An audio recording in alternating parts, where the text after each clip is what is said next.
အိမ်တွင်းချုံမလုံးလိုက်မယ်ဆိုတဲ့နတ်အုံဆွဲခြင်းနဲ့မြမအယူအဆ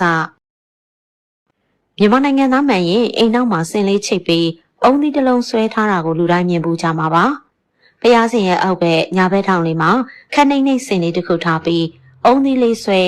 ဘောင်းတော်အနီလေးနဲ့ညာဘက်ဆိုမီးမဖွင့်ခင်လိုက်ကအနီရောင်လေးကိုပိတ်ရတာဟာတခေတ်တစ်ခါကမြမရိုးရာတစ်ခုဖြစ်ခဲ့ပါတယ်ဒါကြောင့်ဒီအုံတွေကိုဘာကြောင့်ဆွဲရတာလဲ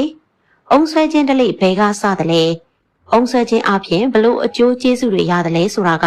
စိတ်ဝင်စားဖို့ကောင်းလာတဲ့အတွက်ဒီနေ့ရဲ့ဗီဒီယိုလေးမှာကျွန်မကတစ်ဆင့်လက်လန်းမိတဲ့လောက်ပြောပြပေးသွားမှာဖြစ်ပါတယ်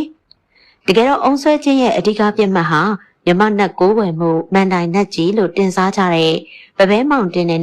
နှမတော်မမြတ်လှတို့ဖြစ်ကြပါတယ်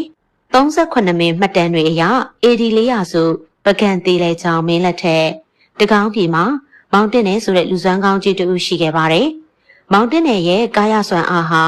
စင်မြောင်ကိုတောင်ကင်ပေါက်နိုင်တဲ့အတွက်တကောင်းမရင်ကထီးနှံကိုလူယူမှဆိုလို့လိုက်လံဖမ်းဆီးခဲ့ပါတယ်။ဒါပေမဲ့ဘလို့ဖမ်းမမိတဲ့အတွက်တစ်ဖက်လက်အချိုးသက်ပြီးမောင်တင်နယ်ရဲ့နှမတော်မမြတ်လှကိုမိဖုရားမြောက်ပြီးမောင်တင်နယ်ကိုမြို့ပြန်လာရင်မြို့အုပ်ရာရူပေးမယ်လို့ဥပဒေတမြင်နဲ့ပြန်ခေါ်ပါတယ်။ဒါပေမဲ့မောင်တင်နယ်ရောက်လာတာနဲ့ဂတိဖြတ်တဲ့မင်းဟာဖမ်းဆီးလို့စကားပင်မှချီပြီးဖိုးကျင်ထိုး၍တက်ခဲ့ပါတယ်။မိဖုရားလည်းအသိစိတ်လွတ်ကမိဘုံထဲပြေးစင်လို့မောင်နှမနှစ်ယောက်လုံးအသက်ဆုံးကြပါတယ်။အဲ့ဒီကလေးကဒီမောင်နှမဟာစကားပင်မှာနှစိမ့်တွေဖြစ်ပြီးအပင်အောက်ကိုဝင်လာတဲ့လူမှန်သမျှကိုဖမ်းစားပါတယ်။ဒါကြောင့်ဘရင်လည်းမနေတာတော့ပဲစကားပင်ကိုအမြစ်ကနေလှဲပြီးအေယာဝတီမြစ်အတိုင်းမျောချလိုက်ရာ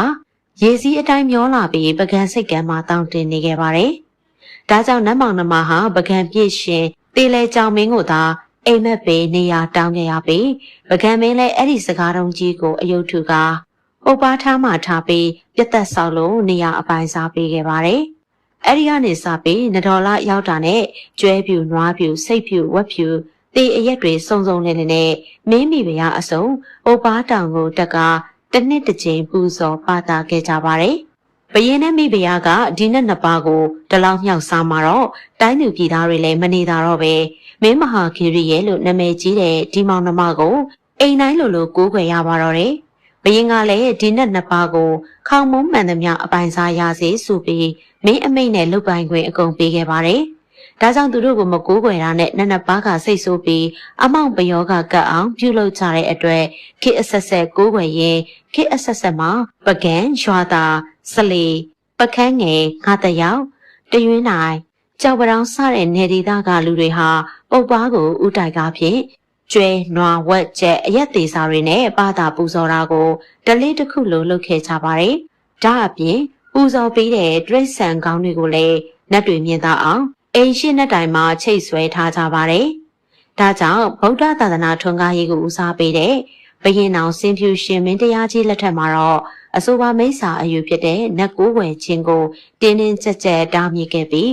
အိမ်ခေါင်မိုးတိုင်းအပိုင်စားရစေဆိုတဲ့မင်းမိန်ကိုလည်းဖျက်သိမ်းခဲ့တယ်လို့အိမ်ရှိမှာကိုးကွယ်ထားတဲ့နတ်ကွန်းတွေကိုပါဖျက်သိမ်းခိုင်းခဲ့ပါတယ်။ဒါပေမဲ့လည်းခေအဆက်ဆက်ရိုးရာအမြင့်ဆွဲခဲ့တဲ့ကိုးကွယ်မှုကိုရှင်းလူကြီးတွေကမစွန့်လွတ်နိုင်ကြတဲ့အတွက်အိမ်အတွင်းတိတ်တိတ်ပုံသွင်းပြီးကိုးကွယ်ရင်အိမ်တွင်းနဲ့လို့ဖြစ်လာခဲ့ပါတယ်။ဒါကြောင့်သူဟာသူတောင်သူများတက်လို့တေ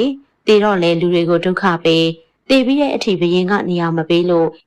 အိမ်ထဲမှာပုံနေရတဲ့နတ်နှစ်ပါးကိုကိုးကွယ်နေကြတဲ့မြမလူများရဲ့ရိုးရာဓလေ့အမားကိုထောက်ပြရဲဗီဒီယိုလေးကိုအဆုံးသတ်လိုက်ရပါတယ်။အခုလိုထူးဆန်းဖွယ်ရာဗီဒီယိုလေးတွေကိုအမြဲကြည့်ရှုနိုင်ဖို့ကျမတို့ရဲ့ page လေးကို like and follow ထားဖို့လည်းမမေ့ပါနဲ့အောင်ရှင်။